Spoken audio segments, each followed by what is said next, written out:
তিনি কখনো টিভি দেখেন না, কিন্তু প্রতিদিনই একেবারে নতুন একটি টিভি খুলে ৩৫ তলা থেকে সোজা নিচে ছুঁড়ে ফেলেন। কেন? কারণ তিনি একটি পরিত্যক্ত ভবনে আটকে পড়েছেন, আর এটাই তার একমাত্র পরিকল্পনা, নিরাপত্তা রক্ষীকে নিচে নামতে বাধ্য করা।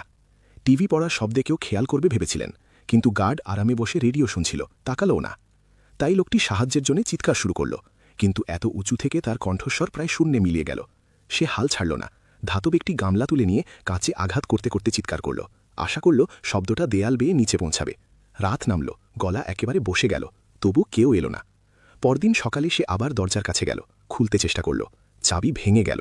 রান্নাঘর থেকে প্লায়ার্স পেল, হাতল খোলার চেষ্টা করল, কিছুই হলো না। প্লায়ার্স দিয়ে আঘাত করল, ফলাফল দুটো আঁচড় আর নিজের আঙুলের চোট। এবার সে রেগে গেল, দরজায় লাথি মারতে শুরু করল। ভাবল, আমার বিশ্বকাপের পা, এটা তো পারবই। না, এই ভবনের বাজেটের অর্ধেক নাকি এই সামনের দরজায় গেছে। তার পা প্রায় ভেঙে গেল, দরজায় শুধু কয়েকটা পায়ের ছাপ রইল। হঠাৎ তার মাথায় এলো, এ তো তথ্যযুগ, ফোন করে সাহায্য চাই। সে তালা চাবি মেরামতের লোককে ফোন করল। সিনেমার মতো ভাগ্য, সিগন্যাল নেই, আর ফোনের ব্যাটারিও শেষের পথে। দ্বিতীয় সমস্যাই হলো, ঠিকানা বলার আগেই ফোন নিজে থেকেই বন্ধ হয়ে গেল। চার্জ দিতে দৌড়ে গেল সে, কয়েক সেকেন্ড পর পুরো ঘর অন্ধকার, বিদ্যুৎ চলে গেল। তখনই সে অনুতপ্ত হল, এজেন্টের বাজে কথায় বিশ্বাস করা উচিত হয়নি। দারুণ ফেংশুই, মাথার উপর কিউপিড স্টার, উঠলেই 1 মাসে সত্যিকারের ভালোবাসা। ভালোবাসা তো দূরের কথা, সে বেঁচেই থাকবে কিনা সন্দেহ। তবু সে আর একটা উপায় ভাবল। বাথরুমের সব টুথপেস্ট টিউব জড়ো করে কার্ডবোর্ডে উদ্ধার বার্তা লিখল, নিচে ছুড়ে দিল, কিন্তু বাতাসে উড়ে সেটা ছাদের উপর পড়ে গেল। দ্বিতীয়টা লিখল, জানালা দিয়ে হাত অনেকটা বের করে ছুড়ল, সেটাও ছাদে। তৃতীয়বারে টুথপেস্ট শেষ। সে মরিয়া হয়ে উঠল, ব্যান্ডেজ খুলে নিচে ক্ষত চেপে রক্ত দিয়ে বার্তা লিখল, ছুড়ল, এবার ঠিক জায়গায় পড়ল। সে উচ্ছ্বসিত, ভাবল কেউ যদি কাপড় তুলতে আসে দেখবেই। সে জানালার ধারে বসে অপেক্ষা করল সারা দিন। শেষে এক নারী কাপড় তুলতে এলো। সে চিৎকার করল, কিন্তু গলা এত কর্কশ যে শব্দই যেন বের হলো না। মেয়েটি শুধু কাপড় ভাঁজ করায় মন দিল। অন্ধকার নামল, মাটিতে পড়ে থাকা নোট সে দেখলই না। চলে যেতে উদ্যত হলে লোকটি আতঙ্কে গামলা দিয়ে আবার কাছে আঘাত করল। ক্ষীণ শব্দ, কিছুই বদলালো না। এটাই তার একমাত্র সুযোগ, মেয়েটাকে নোটটা দেখতে হবে। পরদিন সে জিনিসপত্র জড়ো করে একটা গুলতি বানালো, মেয়েটার ফেরার অপেক্ষায় রইল। একই সঙ্গে আঙুলে আবার সূচ ফুটিয়ে আর একটা রক্তের নোট লিখে গার্ডের দিকে ছুড়ল, কিন্তু গার্ড বরাবরের মতো রেডিওতে ডুবে, খেয়ালই করল না। ঠিক তখনই মেয়েটা আবার এলো। এই সুযোগে সে গুলতি তাক করল। এবার মেয়েটার দৃষ্টি কাটতে পারল। মেয়েটা উদ্ধার নোটটা খুঁজে পেল। ওপর থেকে সে সব দেখল, উত্তেজনায় ভরে গেল, ভাবল অবশেষে বাঁচল। দরজায় দৌড়ে গিয়ে জোরে জোরে ধাক্কা দিতে লাগলো। মেয়েটা মূল ফটকে গিয়ে গার্ডকে জিজ্ঞেস করল, এখানে কেউ কাজ করে? গার্ড বলল, 2 বছর ধরে এখানে কেউ নেই। মেয়েটা বিভ্রান্ত হয়ে ঘুরে দাঁড়িয়ে চলে গেল। ওপরে লোকটি দরজায় ধাক্কা দিয়েই গেল উদ্ধারের অপেক্ষায়, কিন্তু কিছুই হলো না।